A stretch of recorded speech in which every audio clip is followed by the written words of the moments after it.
Hey guys, hope you're doing alright. So in today's video, I'm going to show you guys how I ferment feed. I'm going to give you pointers, pros and cons, do's and don'ts. So let's jump in, alright?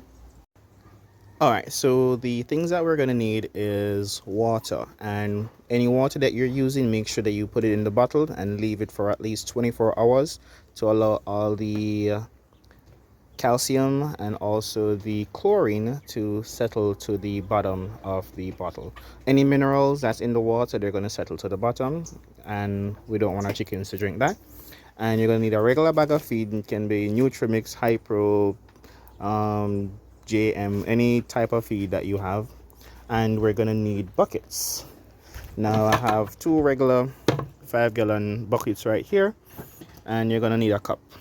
Now I'm going to put 10 of these cups in this, and then I'm going to show you the process. So give me some time so I can add the feed to these buckets, and I'll show you the process after.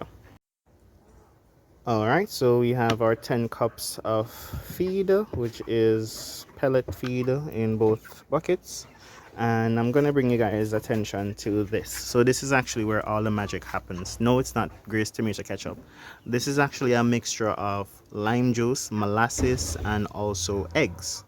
Now I'm going to do a video so I can show you guys how to make this.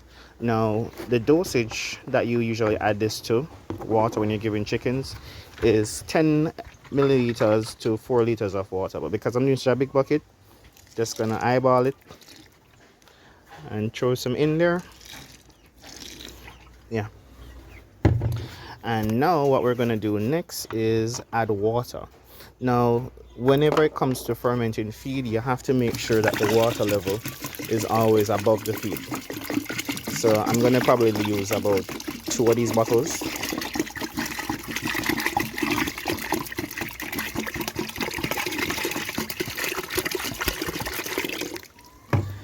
And now the second bottle.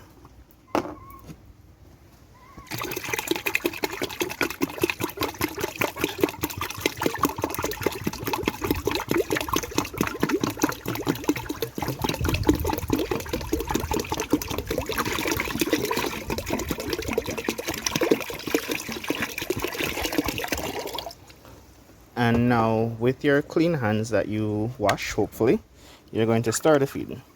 Now you're trying to get out all the air pockets, you're trying to get out all the clumps. You want to make sure that all the feed can actually sieve through your hands easily. So break up all the clumps. So this is actually more than enough water to ferment this amount of feed. But once it's fully fermented, what we're actually going to do, we're going to add dry feed back to it, because fermented feed actually makes it more palatable. It allows it to break down and release new nutrients for chickens to actually grow and get more from the feed. So it increases the volume. It also encourages them to eat more because there's more food for them to actually eat, and it's more nutritious. So this actually helps them to put on more weight. This is a growth promoter. So I'm going to do a video and show you guys how to make this. But that's it. So you can actually leave it like this for up to 3 days. It will not spoil. You can come in and check on it. You'll see it bubbling. It will not spoil.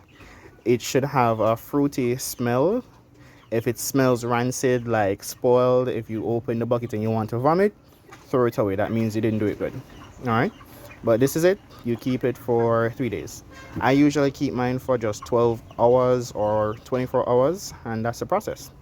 So I'm going to do another video to show you guys how we mix it after it's fully fermented. So there you have it. This is how we ferment feed, and this is how you can save up to 50% of your costs to raise chickens by fermenting the feed. So I'm going to do a more detailed video that talks about the process, the benefits, the do's and the don'ts, and that is it. I hope you guys enjoy.